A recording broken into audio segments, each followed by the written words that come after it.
Hello students, welcome to Nobel Academy, your online learning partner. Students, આપણે ગઈકાલના લેક્ચરમાં એટલે કે પાછળના લેક્ચરમાં આપણે શું દ્રવ્ય પોતાની અવસ્થાને બદલી શકે છે તેના પર આપણે તાપમાનની અસરો જોઈ, બરાબર ને? પછી એમાં ગલન બિંદુ, ઉત્કલન બિંદુ, ગલન ગુપ્ત ઉષ્મા, બાષ્પીભવન ગુપ્ત ઉષ્મા, તે બધું જોયું, બરાબર? તો હવે ત્યાંથી જ આપણે તેનો અભ્યાસ હવે આગળ વધારીએ છીએ. તો પોઈન્ટ એ જ છે કે શું દ્રવ્ય પોતાની અવસ્થા બદલી શકે છે, તેને આપણે તાપમાનની અસર જોઈ. હવે થોડોક આગળ એનો અભ્યાસ કરીએ આપણે. તો જોઈએ. તો વિદ્યાર્થી મિત્રો, ચલો કંઈ વાંધો નહીં, પહેલાં આપણે અહીંયા જુઓ, ઘન, પ્રવાહી અને વાયુ, બરાબર? તો આ દ્રવ્યની શું છે, અવસ્થા છે, એ તો તમને ખબર છે. તો આપણે જ્યારે વાયુ અવસ્થા ભણ્યા હતા, યાદ કરો, વાયુ અવસ્થાઓ જ્યારે આપણે ભણી ગયા વિદ્યાર્થી મિત્રો, તો એમાં આપણે એક પોઈન્ટ ભણ્યા હતા. શું? કે વાયુના જે કણો કેવા છે, અસ્તવ્યસ્ત ગતિ કરે છે, બરાબર? અને કેવા છે, ખૂબ જ છૂટાછવાયા છે, ખૂબ જ છૂટાછવાયા છે, બરાબર? એ આપણે ભણી ગયા વાયુ અવસ્થામાં, એની લાક્ષણિકતાઓ હતી, બરાબર? તો એમાં આપણે વાયુમાં એ ભણી ગયા હતા એલપીજી, સીએનજી, O2 ના સિલિન્ડર, બરાબર? આ ભણ્યા હતા આપણે. તો એલપીજી, સીએનજી, O2 આ બધું શું છે? ગેસ છે. ગેસ શું છે? વાયુ છે, બરાબર ને? શું છે? વાયુ છે, બરાબર? તો આ ના કણો કેવા હોય? વાયુ છે તો વાયુના કણો કેવા હોય? ખૂબ જ અસ્તવ્યસ્ત હોય, બરાબર? તો તેને સંકોચીને આપણે ભણી ગયા હતા કે તેને સંકોચી એટલે કે દબાણ લગાવીને આપણે ભરી દઈએ છીએ. શેમાં? એક સિલિન્ડરમાં ભરી દઈએ છીએ. તો એ કેવું થઈ જાય છે? પ્રવાહીમાં કન્વર્ટ થઈ જાય છે, પ્રવાહીમાં રૂપાંતરિત થઈ જાય છે. ભણી ગયા હતા ને આપણે? તો એ જ છે કે તમારા ઘરે જે ગેસનો બાટલો આવે છે તેને તમે આમ હલાવો છો તો તમને એવી ફિલિંગ આવે છે કે અંદર કંઈક પ્રવાહી રહેલું છે, બરાબર?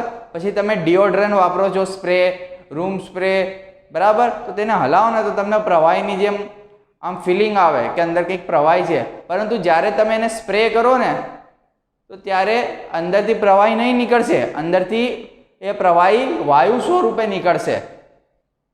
મારી વાત તમને ખ્યાલ આવે છે ને કહેવા શું માંગુ છું? તો હવે એલપીજીને આપણે જ્યારે સળગાવીએ છીએ, એલપીજી જે ગેસ હોય ને તેને તમે ખોલી રાખજો તો સ્મેલ આવશે તમને. નહીં કે નહીં કે આમ પાણીની જેમ તમને આમ વહેતું જોવા મળશે. તમને પાણીની જેમ એલપીજી તમને વહેતું જોવા નહીં મળે. તમને એ ગેસની માફક એની સ્મેલ આવશે. તો અંદર ગેસ પ્રવાહીની શું છે, જે ગેસ છે એ પ્રવાહીમાં કઈ રીતે કન્વર્ટ થઈ ગયો, કઈ રીતે રૂપાંતરિત થઈ ગયો? તો આપણે જે બધા વાયુ હતા એને એકઠા કર્યા. શું કર્યા? એકઠા કર્યા. એટલે કે દબાણ લગાવવાનો પ્રયત્ન કર્યો. શું કર્યો? દબાણ લગાવવાનો પ્રયત્ન કર્યો. તો દબાણ લગાવ્યું તો વાયુ શેમાં કન્વર્ટ થઈ ગયો? પ્રવાહીમાં કન્વર્ટ થઈ ગયો. ખબર પડી? તો અહીંયાથી આપણને ખબર પડી કે દબાણની અસર ને કારણે દ્રવ્ય પોતાની અવસ્થા બદલી શકે છે. ખબર પડી ગઈ? બદલી શકે છે, બરાબર? તો દ્રવ્ય એક તો તાપમાનની અસરને કારણે અવસ્થા બદલે છે, પછી દબાણની અસરને કારણે અવસ્થા બદલે છે, બરાબર? એક એક્ઝામ્પલ આપું તમને.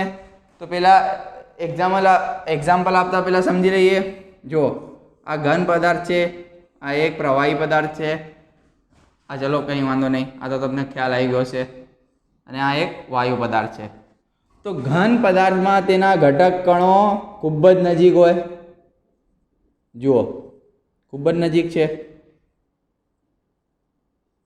બરાબર ને? ખૂબ જ નજીક છે. પ્રવાહીમાં એનાથી થોડાક છૂટા છવાયા છે, સ્વતંત્ર છે, અને વાયુમાં ખૂબ જ છૂટા છે, અસ્તવ્યસ્ત ગતિ કરે છે. બરાબર? આ તો તમને ખ્યાલ આવી ગયો હશે. બરાબર? તો એક્ઝામ્પલથી સમજીએ. ધારો કે એક પાત્ર છે, બરાબર? એવી રીતે એક બીજો પાત્ર છે, એવી રીતે એક ત્રીજો પાત્ર છે. બરાબર? 3 પાત્ર થઈ ગયા. હવે અંદર શું છે? હવાના કણો છે. જો અંદર કશું નથી, તો આ શું થઈ ગયું? હવા છે. શું છે આ? હવા છે, ભરેલી છે હવા. બરાબર? અહીંયા સુધી. બરાબર? ચાલો આખા પાત્રમાં હવા ભરી દઈએ આપણે. આખા પાત્રમાં હવા ભરી નાખી. એવી રીતે આમાં પણ હવા ભરેલી છે.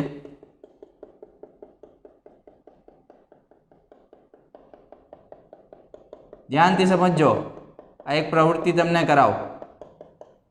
એવી રીતે આમાં પણ હવા ભરેલી છે.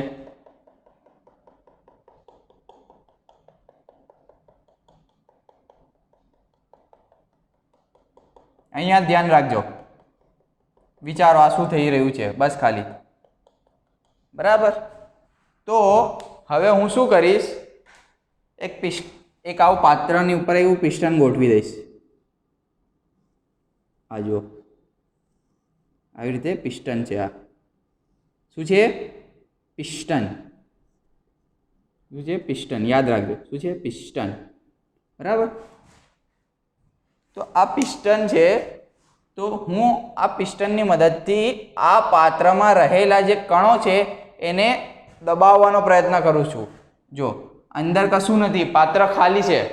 બરાબર? તો એમાં શું છે? હવાના કણો છે. બરાબર? કોઈ પણ પાત્ર ખાલી હોતું નથી. આ વાત તમારે નોટ કરી લેવાની છે. કોઈ પણ વસ્તુ જે તમને ખાલી દેખાય છે તે ખાલી હોતી નથી, તેમાં હવા રહેલી હોય છે. બરાબર? હવા શું છે? દ્રવ્ય છે. બરાબર? તો આને હું દબાવવાનો પ્રયત્ન કરું છું. જો દબાવવાનો પ્રયત્ન કરું તો જેવી રીતે હું દબાવવાનો પ્રયત્ન કરું છું ને, જુઓ હવે અહીંયાથી તમને વધુ ખ્યાલ આવશે. આ એક પિસ્ટન છે. બરાબર? બંનેમાં. તો હવે દબાવવાનો, પહેલાં આવી રીતે હતા બધા કણો, છૂટા છવાયા હતા. હવે મેં દબાવવાનો પ્રયત્ન કર્યો. શું કર્યો? દબાવવાનો આને પ્રયત્ન કર્યો. આને અંદર લેતો જાઉં છું. જો એક સમજજો, આ એક પિસ્ટન જ છે, આને આમ અંદર લેતો જાઉં છું.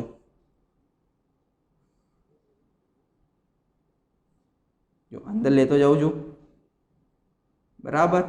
એટલે કણો કેવા આવી ગયા? વધુ નજીક આવી જાય છે. જો કણો વધુ નજીક આવી જાય છે. જો કણો કેટલા વધુ નજીક આવી ગયા. બરાબર? આ પિસ્ટન ક્યાં આવી ગયો? આ પિસ્ટન અહીંયા આવી ગયો. પિસ્ટન અહીંયા આવી ગયો. સમજજો ધ્યાનથી. પિસ્ટન હવે અહીંયા આવી ગયો. તો આ કેવું થઈ ગયું? વધુ નજીક આવી ગયા. પહેલાં આવા છૂટા છવાયા હતા, પિસ્ટનને મેં અંદર લાવ્યો તો આવા થઈ ગયા. બરાબર? હવે હજી આના નીચે જતો રહું, પિસ્ટનને હજી નીચે કરી દઉં, એટલે કે અહીંયા સુધી લાવી દઉં. હજી નીચે. સમજજો ધ્યાનથી. ખૂબ જ નીચે લાવી દીધા મેં પિસ્ટનને. જો અહીંયા સુધી લાવી દીધું મેં પિસ્ટનને. બરાબર? પિસ્ટનને. તો આ જે કણો આટલા છૂટા છવાયા હતા તો ખૂબ જ નજીક થઈ જશે. જો ખૂબ જ નજીક થઈ જશે, જગ્યા જ નહીં હશે. એકદમ નજીક, ખૂબ જ નજીક, એકદમ નજીક, ગીચતાવાળા થઈ જશે. જગ્યા જ નહીં મળશે એકબીજાને. ધક્કા મૂકી જોવા મળશે તમને. જુઓ, ધક્કા મૂકી, ખૂબ જ નજીક, જગ્યા જ નહીં દેખાતી હશે. ખૂબ જ ઓછો અવકાશ, અવગણી શકાય તેવી જગ્યા, આકર્ષણ બળ સૌથી વધુ. જુઓ તમને આવું જોવા મળશે. પેલા કંઈક આવું હતું, પછી આવું, પછી આવું કંઈક જોવા મળશે. પેલા પાત્ર આવું હતું તો તેમાં હવાના કણો આવી રીતે હતા. હું કેમ હવાનું એક્ઝામ્પલ આપી રહ્યો છું? હવા એક પ્રકારનું વાયુ છે એટલા માટે. પિસ્ટનને અંદર લીધું, પછી અંદર લીધું, પછી હજી અંદર લીધું, બરાબર. તો વિદ્યાર્થી મિત્રો, હવે તમારો વારો. જુઓ, આવી અવસ્થા તમને ક્યાં જોવા મળે છે? ખૂબ જ નજીક. દ્રવ્યના કણો તમને કઈ અવસ્થામાં જોવા મળશે? ઘન અવસ્થા. કઈ? ઘન. પછી છૂટાછવાયા છે થોડાક, તેમાં પ્રવાહી. હવે તો તમને ખબર પડી ગઈ હશે ને, આ વાયુ ખૂબ જ છૂટા છે, બરાબર. કઈ અવસ્થા? વાયુ અવસ્થા, બરાબર. તો આના ઉપરથી આપણને ખબર પડી ગઈ કે દબાણ લગાવવાથી દ્રવ્ય પોતાની અવસ્થાને બદલી શકે છે, બરાબર ને. તો આ દબાણ શું છે? દબાણને આપણે સમજીએ.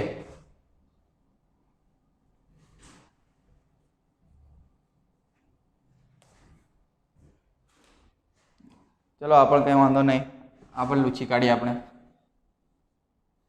દબાણ સમજીએ. દબાણ યાદ રાખજો. દબાણ એટલે બળ છેદમાં ક્ષેત્રફળ. શું? બળ છેદમાં ક્ષેત્રફળ. આ શું છે? ફોર્મ્યુલા. શું છે? ફોર્મ્યુલા, બરાબર. સૂત્ર, બરાબર. સૂત્ર. તો વ્યાખ્યા શું આપી શકાય? કે દબાણની વ્યાખ્યા કે એકમ ક્ષેત્રફળ દીઠ, એકમ ક્ષેત્રફળ દીઠ પદાર્થની સપાટી પર લાગતા બળને દબાણ કહેવાય, બરાબર. કે દબાણ કોને કહેવાય? કે એકમ ક્ષેત્રફળ દીઠ પદાર્થની સપાટી પર લાગતા બળને દબાણ કહેવાય. આ શું કહેવા શું માંગી રહ્યું છે? દબાણ. વાયુ અવસ્થા બની ગયા, એની લાક્ષણિકતા બની ગયા આપણે. તો વાયુના જે કણો છે, ધ્યાનથી સમજો. વાયુના કણો કેવા હોય? ખૂબ જ છૂટા છવાયા હોય, અવકાશ ખૂબ જ વધુ હોય. તો જ્યારે પણ આ એક પાત્ર છે, બરાબર, આમાં વાયુના કણો રહેલા છે. વાયુના કણો રહેલા છે. વાયુના કણો, બરાબર. વાયુના કણો રહે. તો આ વાયુના કણો અસ્તવ્યસ્ત ગતિ તો કરશે જ. તો ક્યારેક આ પાત્રની દિવાલ જોડે પણ અથડાય, અહીંયા પણ અથડાય, આની જોડે પણ અથડાય, બરાબર. એકબીજાની જોડે પણ અથડામણ અનુભવશે. કોઈ સીધી લાઈનમાં તમે ચાલો એટલે દોડો તો તમને કોઈક અથડામણ તમને ન જોવા મળે. પરંતુ જ્યારે હવે તમે અસ્તવ્યસ્ત ગતિ કરશો તો અથડામણ અનુભવાય. વાત સાચી છે કે નહીં? અસ્તવ્યસ્ત કોઈ પણ દોડે એટલે કે એ અથડામણ અનુભવશે, બરાબર ને. એવી જ રીતે તો આ વાયુના કણો પાત્રની દિવાલ જોડે પણ અથડાય છે. એટલે કે પાત્રની દિવાલનું ક્ષેત્રફળ કેટલું? આટલું છે, બરાબર ને. પાત્રની દિવાલનું ક્ષેત્રફળ કેટલું છે? આટલું ચોરસ જેટલું છે, બરાબર. તો આના ઉપર આમાં જે વાયુના જે કણો રહેલા છે તે પાત્રની સપાટી ઉપર બળ લગાડે છે. એવું નહીં કે અહીંયા જ બળ લગાડે છે, આખી સપાટી ઉપર બળ લગાડે છે. એટલે સપાટી એટલે કે ક્ષેત્રફળ જેટલું બળ લગાડે છે. તો આ ક્ષેત્રફળ પર લાગતા બળને શું કહે છે? દબાણ કહેવામાં આવે છે, બરાબર. આ પેન છે મારી જોડે, તો હવામાં જે વાયુઓ રહેલા છે, હવા રહેલી છે, તો હવાના કણો આના ઉપર દબાણ લગાવી રહ્યા છે. વિદ્યાર્થી મિત્રો, સમજાય છે કે નહીં? જો સમજાય તો હા બોલો. હા, બરાબર ને. તો સમજાઈ ગયું કે દબાણ કોને કહેવાય? હવે એક દબાણ છે તો આના કંઈક એકમો હશે, બરાબર. તો દબાણનો એકમ વાતાવરણ છે. વાતાવરણને આવી રીતે લખી શકાય, ATM, એટમોસ્ફિયરિક ફોર્સ. બરાબર, દબાણનો એકમ વાતાવરણ છે. બરાબર, આ એટીએમ, ઓલું એટીએમ નહીં કે તમે આમ ડેબિટ કાર્ડ નાખો ને પૈસા નીકળે, આ એ એટીએમ નહીં. બરાબર, આ એટમોસ્ફેરિક. બરાબર, વાતાવરણને એટમોસ્ફિયર કહેવાય. બરાબર, તો એના ઉપરથી આ છે દબાણનો એકમ વાતાવરણ છે. બરાબર, અન્ય એકમ જે આવે છે એ બાર પણ છે. અન્ય એકમ છે, દબાણને બારમાં પણ માપી શકાય, એટીએમમાં પણ માપી શકાય. બરાબર, હવે એટીએમ એટલે ઓલું એટીએમ ના સમજતા હો. હવે એટીએમ એટલે વાતાવરણ, તમારે એ સમજવાનું. પછી ઇન્ટરનેશનલ ડી યુનિટ સિસ્ટમ એટલે કે એસઆઈ યુનિટ્સ, એનું શું છે એટલે કે દબાણનો એસઆઈ એકમ શું છે? પાસ્કલ. બરાબર, પાસ્કલ છે. બરાબર, આ શું છે? પાસ્કલ છે. યાદ રાખજો, શું છે? પાસ્કલ. તો હવે આપણે ભણી ગયા હતા, ખબર હે, વાતાવરણીય દબાણ ગલન બિંદુ અને ઉત્કલન બિંદુમાં આવતું હતું કે ગલન બિંદુ જેટલા તાપમાને એક વાતાવરણીય દબાણ હેઠળ. બરાબર, વાતાવરણીય દબાણ આવું કંઈક ભણી ગયા હતા. બરાબર, તો એ શું છે એ સમજીએ. તો વાતાવરણમાં રહેલા હવાના દબાણને વાતાવરણીય દબાણ કહેવામાં આવે છે. શું કહેવામાં આવે છે? વાતાવરણીય દબાણ કહેવાય.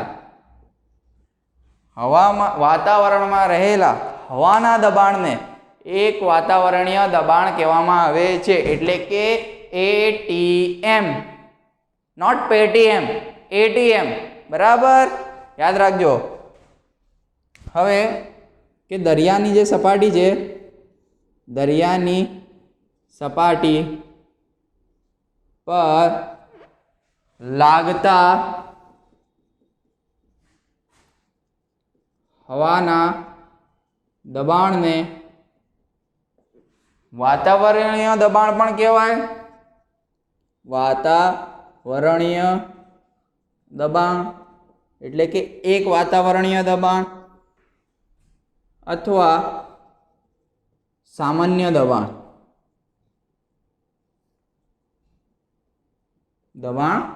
કહેવાય. દરિયાની જે સપાટી હોય તેના પર જે હવાનું જે દબાણ લાગી રહ્યું છે તેને એક વાતાવરણ દબાણ કહેવામાં આવે છે. બરાબર, જે રીતે 1 કિલો, 2 કિલો, 3 કિલો હોય એવી રીતે એક વાતાવરણ દબાણ 2, 3, 4 એવી રીતે હોય છે, જે તમને હવે ખરેખર સમજાઈ ગયું હશે. બરાબર, દબાણ કોને કહેવામાં આવે છે. બરાબર, તો થોડુંક દબાણ વિશે હજી સમજીએ. આપણે દબાણના કેટલાક સંબંધો છે તે આપણે સમજીએ. દબાણના કેટલાક સંબંધો સમજીએ. તો એક દબાણ, એક વાતાવરણ દબાણ, એક વાતાવરણ એટલે કે એટીએમ ઇઝ ઇક્વલ ટુ 1 બાર થાય. શું થાય? 1 બાર થાય. પછી એક વાતાવરણ બરાબર 1.01 ગુણ્યા 10⁵ પાસ્કલ. બરાબર ને, 1.01 ગુણ્યા 10⁵ પાસ્કલ. પછી એક વાતાવરણ બરાબર 1 બાર છે, તો 1 બાર બરાબર શું લખી શકાય? 1.01 ગુણ્યા 10⁵ પાસ્કલ. લખી શકાય? લખી શકાય. બરાબર, પછી શું આવે છે? એક વાતાવરણ બરાબર 760 ટોર.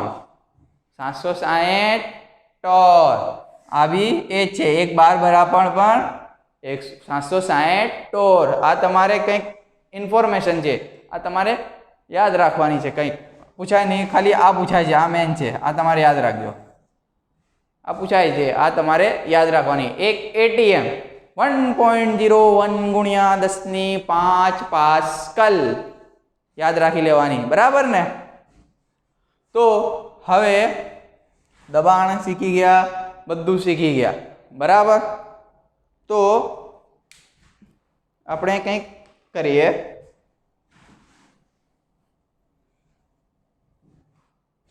જો આ ઘન,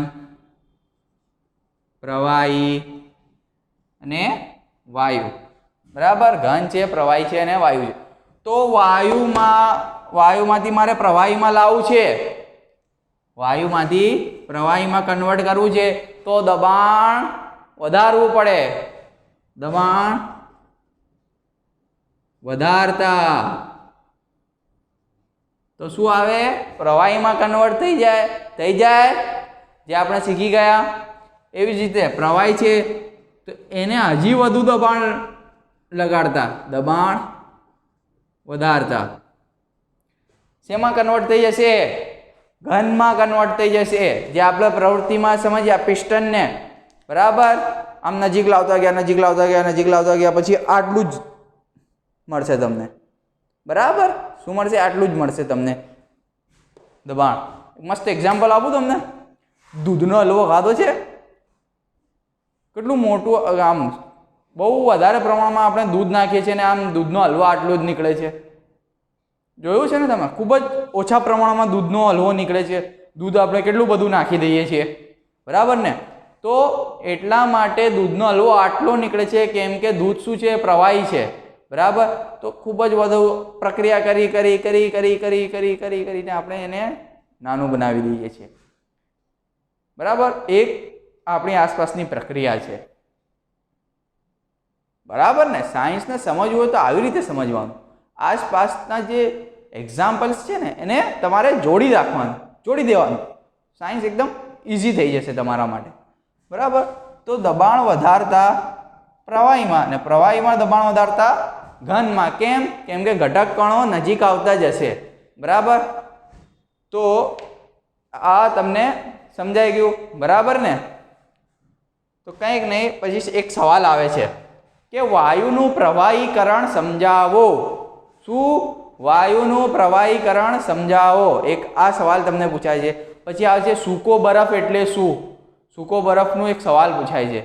તો પેલા સૂકા બરફ વિશે સમજી લઈએ। સૂકો બરફ એટલે કે ઘન CO2, શું, ઘન CO2 બરફ છે, ઘનમાં CO2 જે છે ને એ ઘનમાં હોય, નો ડાઉટ તમારી વાત સાચી, CO2 વાયુમાં હોય, બરાબર, તમે સાચા। પરંતુ જ્યારે સૂકો બરફ લખો ને ત્યારે ઘન CO2 આવે, સૂકો બરફ એટલે ઘન CO2 લખી શકાય। અને આવી રીતે હું લખી શકું, CO2S કૌંસમાં આવી રીતે S લખી શકું ને હું,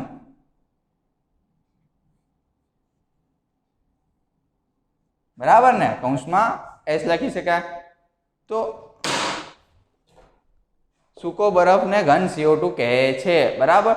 તો સૂકા બરફને જ્યારે તમે વાતાવરણમાં મૂકો છો ને, વાતાવરણમાં, તો તેના ઉપર બળ લાગે છે, વાતાવરણનું બળ લાગે છે, વાયુના જે કણો છે તે આ જો સૂકો બરફ છે, સૂકો બરફ, બરાબર।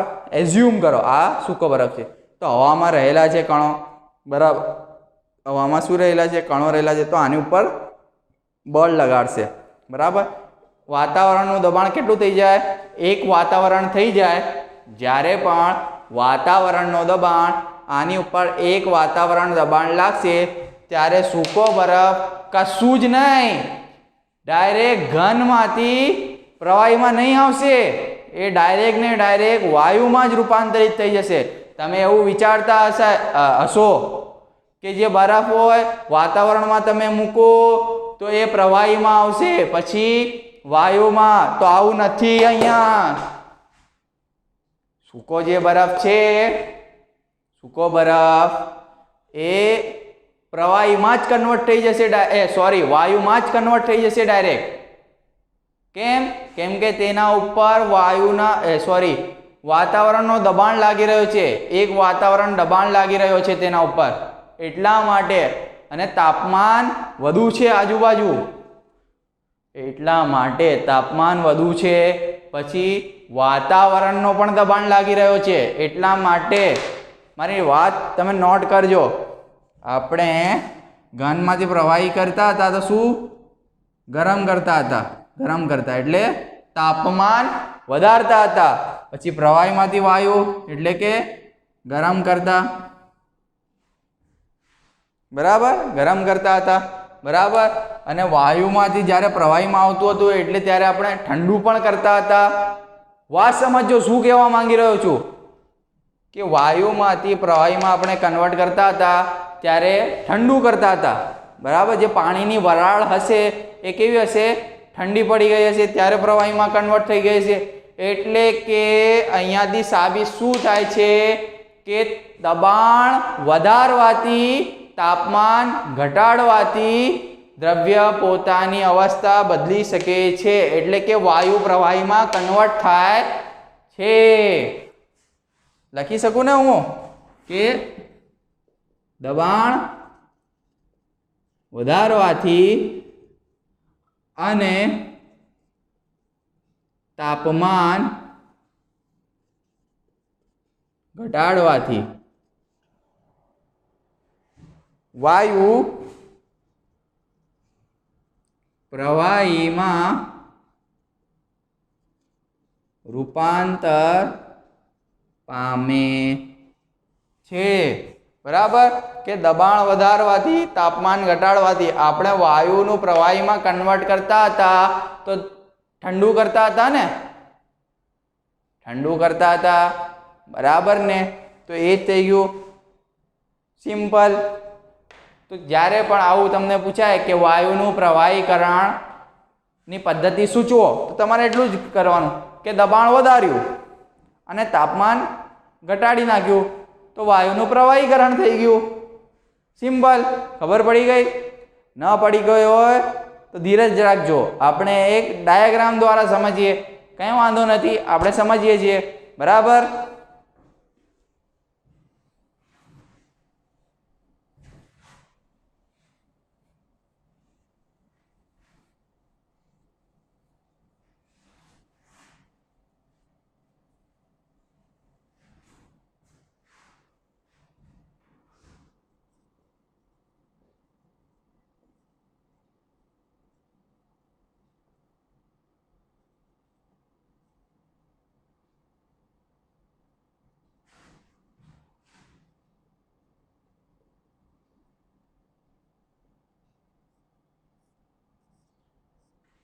વિદ્યાર્થી મિત્રો, આપણે દ્રવ્યની અવસ્થાનું આંતરિક રૂપાંતરણ શીખીએ. તો પહેલા તો આપણે 3 અવસ્થાઓ લખી દઈએ. ઘન અવસ્થા, બ્રેકેટ બનાવી દો મસ્ત, અને આમ કેદ કરી દો જેલમાં. પછી પ્રવાહી અવસ્થા, નોટ આસ્થા, it's avastha. Okay? And vayu avastha. Okay? એ આવી ગઈ વાયુ અવસ્થા. ચલો બીજી માર્કર લઈએ હવે. તો આપણે ઘનમાંથી પ્રવાહીમાં જવું છે. જો ઘનમાંથી હું ડાયરેક્ટ પ્રવાહીમાં જતો રહ્યો, તો મેં શું કર્યું? અહીંયા ઘનમાંથી પ્રવાહીમાં ગરમ કરતા, આવું લખી શકીએ. ગરમ કરતા, આવું લખી શકું. ગરમ કરતા. એક બીજી પ્રક્રિયાથી કઈ બીજું પણ આવી રીતે લખી શકું. ગલન, ગલન પણ લખી શકાય. પછી શું લખી શકાય? પીઘલન લખી શકાય કે નહીં લખી શકાય? લખી શકાય. પછી એવી જ રીતે પ્રવાહીમાંથી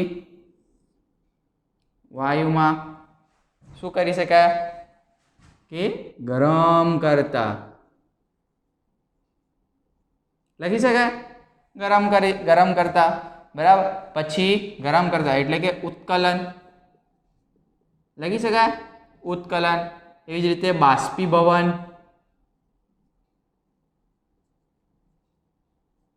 આપણે પદાર્થને અત્યારે ગરમ જ કરીએ છીએ. જો ઘનને ગરમ કર્યું પ્રવાહીમાં આવી ગયું, પ્રવાહીને ગરમ કર્યું વાયુમાં આવી ગયું. આ તો તમને આવડતી જશે, ગલન, પીઘલન, ઉત્કલન, બાષ્પીભવન, એ તો તમને હવે યાદ હશે. એવી જ રીતે ઘનમાંથી હું ડાયરેક્ટ વાયુમાં જઉં છું, બરાબર. તો મેં શું કર્યું, ઘનને ગરમ કરતા અને ઘનમાંથી ડાયરેક્ટ વાયુમાં જાય એવી પ્રક્રિયાને આપણે કઈ પ્રક્રિયાઓ કહેતા હતા? ઉર્ધ્વપાતન. શું? ઉર્ધ્વપાતન. ઓકે, ખબર પડી ગઈ? આ તો થઈ ગરમ કરતા. તો હવે આપણે વાયુમાંથી પ્રવાહીમાં આવવું છે. વાયુમાંથી પ્રવાહીમાં તો આપણે શીખી ગયા હતા વાયુમાંથી પ્રવાહીમાં એટલે કે ઠંડુ કરતા, બરાબર. તો આવી રીતે પણ લખી શકાય અને ઠંડુ કરતા એટલે કે તાપમાન ઘટાડતા,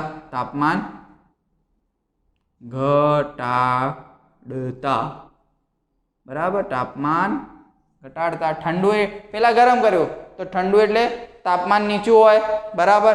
તો તાપમાન ઘટાડતા, બરાબર. પછી અત્યારે જ આપણે શીખી ગયા કે દબાણ વધારતા. શું આવી રીતે હું લખી શકું?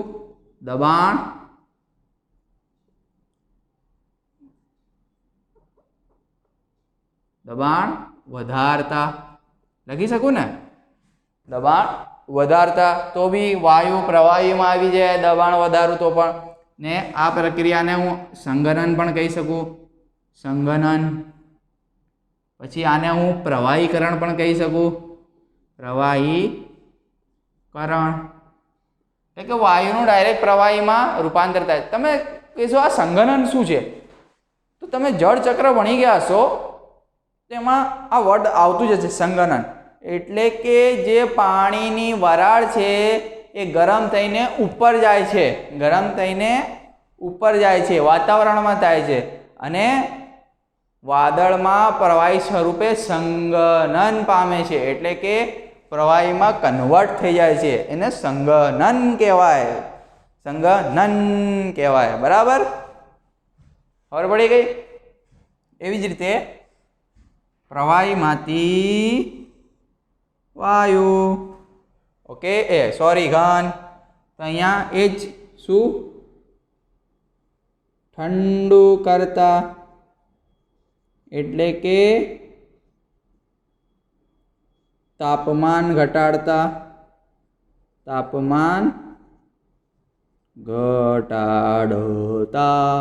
ઓકે, તાપમાન ઘટાડતા. એવી જ રીતે શું કરતા? દબાણ વધારતા. કહો હવે, દબાણ વધારતા એટલે કે લગાડતા. ઓકે, દબાણ વધારતા, લગાડતા. પછી આ પ્રક્રિયા, જો આ પ્રવાહીકરણ થઈ ગયું તો આને શું કહેવાય? ઘનીકરણ કહેવાય. શું કહેવાય? બીજી ભાષામાં કહીએ તો ઘનીકરણ, બરાબર. શું કહેવાય? ઘનીકરણ. ને ત્રીજું આવું પણ કહી શકાય, ઠારણ. ઠરી ગયું એવું પણ કહી શકાય. એટલે કે ઠંડી લાગે છે તો ઠારણ પણ કહી શકાય આપણે. એવી જ રીતે વાયુ ઘનમાં આવી ગયું. વાયુ શેમાં આવી ગયું? ઘનમાં. તો ઠંડુ કરતા એટલે કે તાપમાન ઘટાડતા કે તાપમાન ઘટાડતા તો આ પ્રક્રિયાને પણ ઉર્ધ્વપાતન કહેવાય. ઓકે, તો આ હતું દ્રવ્યની ત્રણેય અવસ્થા નું આંતરિક રૂપાંતરણ. આ તમને સમજાઈ ગયું હશે, બરાબર? કંઈક પણ ડિફિકલ્ટી હોય તો તમે કમેન્ટ બોક્સમાં તમારે પૂછી લેવાનું, બરાબર? કંઈક પણ તમને ડિફિકલ્ટી લાગે તો પૂછી લેવાનું. તો જો તમને ન સમજાય ને, કંઈક પણ આવું ડાયાગ્રામ નહીં સમજાવી રહ્યું, આ ડાયાગ્રામ તમને આખું જે દ્રવ્યની બધી અવસ્થા આપણે ભણી ગયા, ઘન, પ્રવાહી અને વાયુ જે આપણે ભણી ગયા છે, તેના પર તાપમાનની અસર, દબાણની અસર, આ ડાયાગ્રામ બધું જ કહી દે છે. ડાયાગ્રામ બધું કહે છે. જો આ ડાયાગ્રામ સિમ્પલ કહી દે છે, બરાબર? તો વાત આ ડાયાગ્રામથી પૂરી થઈ જાય કે અમારે કંઈ જ કરવાનું જ નથી, બરાબર? પરીક્ષામાં માર્ક્સના પ્રમાણે તમારે લખવું પડે. પરીક્ષામાં તમારે પૂછાય જ છે, ડાયાગ્રામ પણ પૂછાય તો તમારે લખી લેવાનું ડાયાગ્રામ, કંઈક ટેન્શન નહીં લેવાની. આ તો આ બધું મેં વધારાનું જે લખ્યું છે એ તમારી સમજણ માટે લખ્યું છે, બરાબર? ચોપડીમાં તમે જોશો બુકમાં તો કંઈક બીજું આપેલું હશે, ઓછા વર્ડ છે. મેં વધારે તમને સમજાય એટલા માટે અહીંયા વધારે વર્ડ્સ એકઠા કર્યા છે તમારા માટે. તો ન સમજાય તો તમારે આવી જ રીતે લખી દેવાનું. જો ઘનમાંથી પ્રવાહીમાં જઈએ છીએ આપણે તો શું ગરમ કરીએ છીએ આપણે, ગરમ કરતા આવું લખી દેવાનું, ગરમ કરતા. પછી તાપમાન વધારતા, તાપમાન વધારતા, ગરમ કરતા. પછી જે કરીએ એને ગલન પણ કહેવાય, પીગલન કહેવાય. આ રીતે લખી દેવાનું તમારે, સિમ્પલ, તમને યાદ રહી જ જશે. પછી પ્રવાહીમાંથી આપણે ઘનમાં કરીએ, ઘનમાં, પ્રવાહીમાંથી ઘન તો શું ઠંડુ કરતા, એટલે તાપમાન ઘટાડતા, એટલે કે ઠારણ, એટલે કે ઘનીકરણ.